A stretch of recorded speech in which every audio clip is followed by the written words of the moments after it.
Welcome back to Verbal Sparring. In today's episode, we are going to recap all things Noche UFC 2025 that took place at the Frostbank Center in San Antonio, Texas. This 14-fight card delivered from top to bottom with incredible back-and-forth wars and some fantastic finishes sprinkled in as well. And in the main event, we just so happened to get both of those because Jean Silva and Diego Lopes went to war for 9 minutes and 48 seconds in what was awarded the official fight of the night. And on top of that, we were given one of those aforementioned fantastic finishes in the very same fight. And that is because Diego Lopes landed a spinning back elbow that sent Jean Silva down to the canvas en route to Diego getting the TKO finish, where the damage from the follow-up ground and pound strikes would bring in the referee to call off the bout with just 12 seconds remaining in the second round. The first round of this fight was all Diego. He took Jean Silva down, controlled him for a predominant portion of that round, and landed some vicious ground and pound strikes and threatened with submission attempts as well. And it looked all but certain heading into the second round that the Fighting Nerds kryptonite may have been discovered, because we just saw last week at UFC Paris, Benoit Saint Denis do the same exact thing that Diego did to Jean Silva in round one,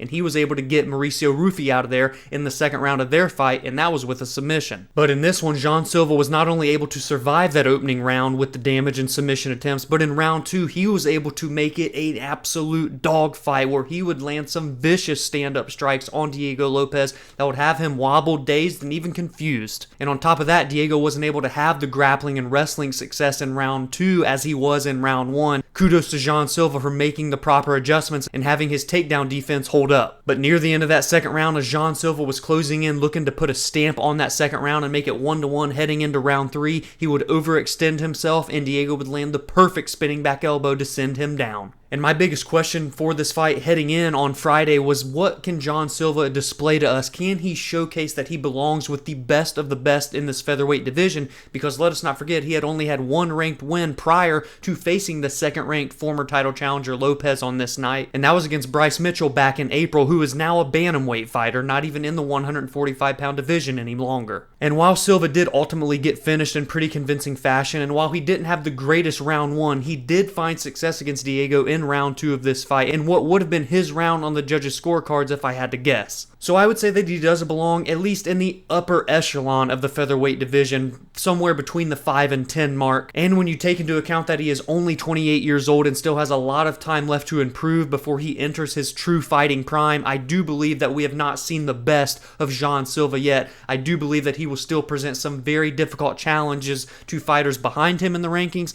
and even ahead of him, but it wasn't enough, at least his skill set I should say, wasn't enough to take down Diego Lopes and catapult himself into the featherweight title discussions. But for Diego, he was able to keep his name in title discussions, and it came at a very pivotal point in time because Alexander Volkanovski had a close eye on this fight, and it seems all but certain that he's going to be defending his featherweight championship for the first time of his second reign, hopefully before the end of the year in December against Lerone Murphy after his insane spinning knockout in his own right against Aaron Pico in August. So if I'm the UFC matchmakers, this is how I would work out the featherweight division to cap out 2025 and start 2026. First and foremost, you get Volkanovski versus Murphy on the books, signed on the dotted line, and made official, hopefully for the end of the year on that December pay-per-view card. Then, if Lerone Murphy wins, I think we do Diego Lopes versus Lerone Murphy in what would be Lerone's first championship defense. However, if Volkanovski can successfully defend against Lerone Murphy and remains and still in December, I think that Movsar Evloev should finally get his rightful shot at challenging for the featherweight championship. I mean, look back in April, Volkanovski even said that was the man he wanted to face next should he have beaten Diego for that vacant belt. But the UFC decided to go their separate ways with Movsar. They tried to book him against Aaron Pico. We know that that fight did not come to fruition, and that is where Lerone Murphy inputted himself into this discussion. But you can't deny the resume that Movsar has built in the UFC. He is an undefeated fighter in the promotion and as a professional mixed martial artist in general. He should be next if Alexander Volkanovski remains the featherweight champion. And then I would book Diego Lopes versus Yair Rodriguez, the rivalry fight that in my opinion should have main evented this Noche UFC card instead of Lopes versus Silva, because if you go back to that night in April, they had more beef with each other than with their respective opponents, Diego with Volk and Yair with the debutant at that time, Patricio Pitbull. It's the battle of Mexican training camps, and the winner can come out as the next title challenger to face the winner of Volkanovski versus Evloev. And one other wrinkle I forgot to throw in there is that if Lerone Murphy does beat Volkanovski and challenges Diego Lopes in his first title defense, I would then book Yair Rodriguez versus Movsar Evloev. That way there's no one left out of the situation, and we're going to have a clear-cut number one contender decided next. But do you agree with me? Let me know down in the comments below.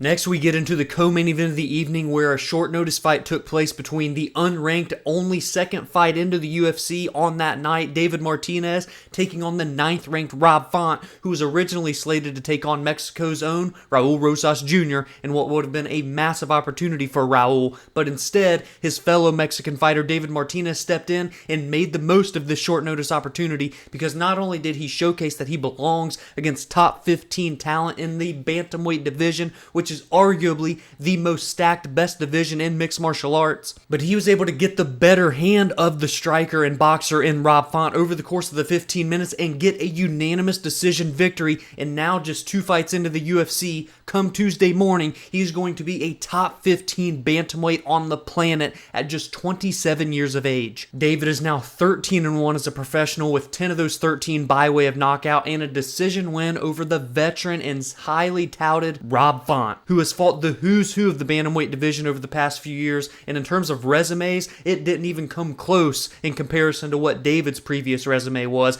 but it didn't matter on the night because David did enough with the damage, with the volume, and with his strikes to get the nod on the scorecards. He was a 2024 Dana White Contender Series alum where he would earn a decision on that show, and then made his debut earlier this year back in March where he would knock out Simon Oliveira in the first round. And to no fault of his own, actually, to the success of himself, he is now in the deep, deep waters of the bantamweight weight class and has a plethora of fresh faces and challenges that he could take on next as his opposition because he's only 2 fights into the UFC. However, I wouldn't be surprised if the UFC gives him another ranked fighter for sure, but being someone behind him, because if he does truly crack in at the number 9 spot, which I don't necessarily think he'll get close to that, maybe it'll be around the 12 or 11 spot. Again, I'm recording this before Tuesday, I could be completely wrong. But I would imagine he could take on someone like a 13th ranked Marcus McGee or a 14th ranked Kyler Phillips in his next fight. That way he can still face a top 15 bantamweight and prove that this wasn't a fluke performance against Rob Font and that he can continue to show out against ranked fighters. But then if he's able to get another top 15 victory, then he can legitimately challenge someone ahead of him high up the ranks as a number 6, number 7 spot. So there's a realistic world where at the end of 2026, David Martinez is an undefeated fighter in the UFC, riding a massive win streak and a ton of momentum, and could be entering bantamweight title contention after just having 4 or 5 UFC fights. I'd love to know your thoughts on this performance against the veteran in Rob Font and what you think the ceiling could be for David Martinez, because again, at 27 years of age and just 2 fights in, he's a top 15 bantamweight. He did this to himself. In the featured bout of the evening, we saw Rafa Garcia get a TKO finish in round 3 against the veteran Jared Gordon, and he has now won 4 of his last 5 bouts, with the only loss coming to Grant Dawson back in October of 2024. Garcia is now 18-4. At 31 years of age, he is right in his prime, and he has finished 10 of those 18 wins with 8 submissions and 2 KO TKOs, and has shown very good durability, having only been finished once out of his 4 professional losses. And that was to the aforementioned Grant Dawson, who is still one of the most underrated fighters in the lightweight division. However, we did learn in the aftermath of this fight that apparently the day before the fight, which would have been Friday, Jared Gordon was struck by a car and then entered the fight on Saturday wearing a knee brace. Let's just say he probably shouldn't have been fighting. So Jared Gordon bettors, I do feel bad for you. My hat is off to you. I hope it only gets better. Well, not next week because it's an off week, but at UFC Perth, I hope you hit all of your bets. But for Garcia bettors, I'm sure you're happy, and for Garcia fans, I'm sure you're even happier because he's now proving to be quite a threat in the back half, or should I say, the outside looking in of the top 15 of the lightweight division, and it's not impossible that he could be fighting a top 15 fighter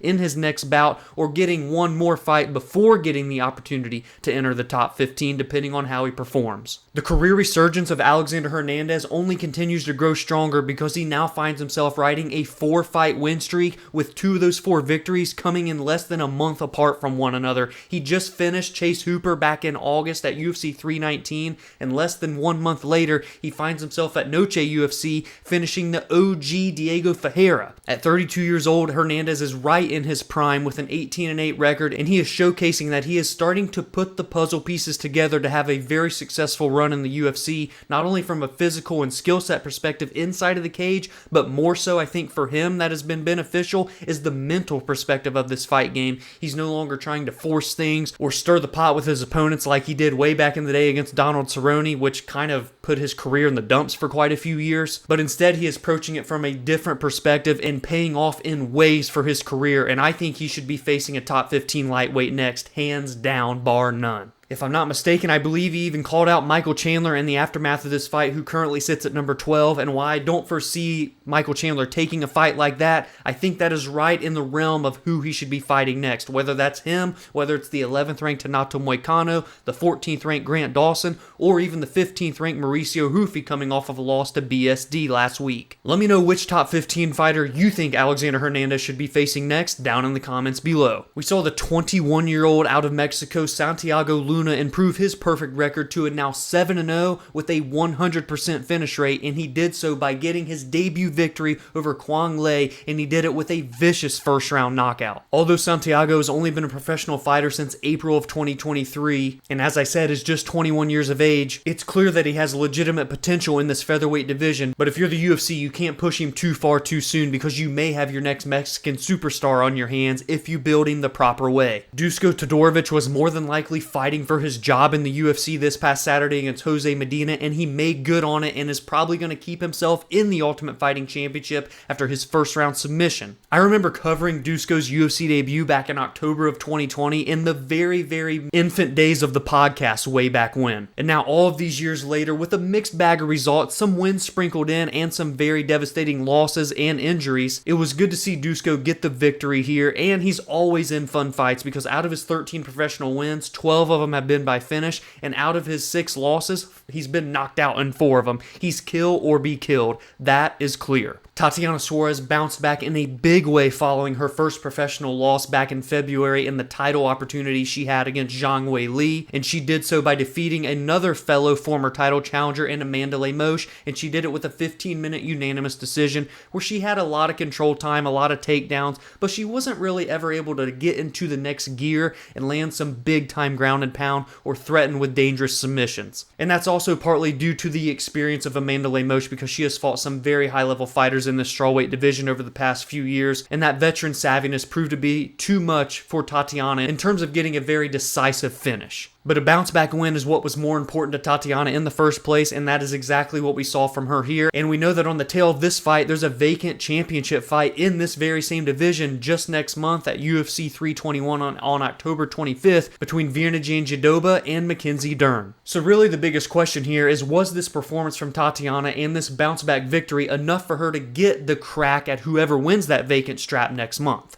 What is good for Tatiana is that whether it's Virna Jandiroba as the new champ or Mackenzie Dern as the new champion, either of them would be fresh matchups for Tatiana, whom she has never fought before. And with Yan Xiaonan coming off of a loss in her most recent bout, and the only other prospect on the verge of title contention being Lupi Godinez, who I love but believe that she has to fight one more fighter, probably will be Yan Xiaonan, I think that Tatiana is in the driver's seat for getting the winner of that vacant championship fight next month. But do you agree with me? Let me know down below. We saw another UFC newcomer get a finish in his debut, and this time it was Alden Correa, who is now 11-3 with 9 of those 11 wins by way of finish, and that includes this third round TKO over the veteran Alessandro Costa. The former Fury FC and LFA alum out of Houston, Texas, who trains with Joshua Van, the next #1 contender in this flyweight division, is just 27 years of age and has a very high ceiling in my opinion when you consider his experience that he had prior to the UFC, and I'm going to be very curious to see how the UFC approaches his career moving forward and what type of matchmaking they're going to have up for him next. And last but not least, in the first fight of the night, we saw the welterweight Ultimate Fighter Finale Championship take place, and the tournament winner was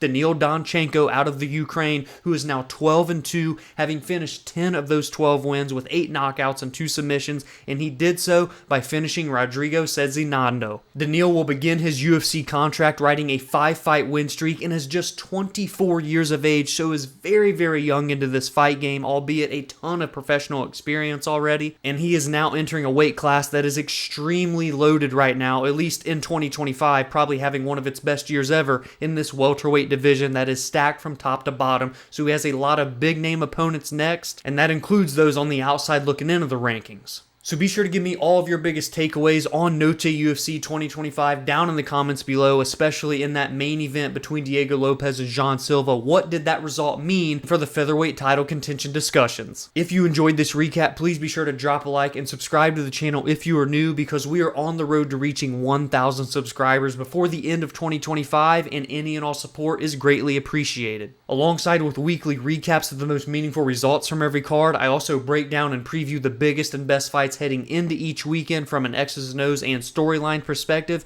and I give my thoughts and opinions on MMA news and fight announcements. You can also join the community on social media at Verbal Spar MMA on X, Instagram, and TikTok, as well as like the Facebook page Verbal Sparring MMA, and you can follow on your favorite audio listening platforms such as Spotify and Apple, where every Monday and Friday podcast episodes are released there. Have a great week, and I will see you all in the next video.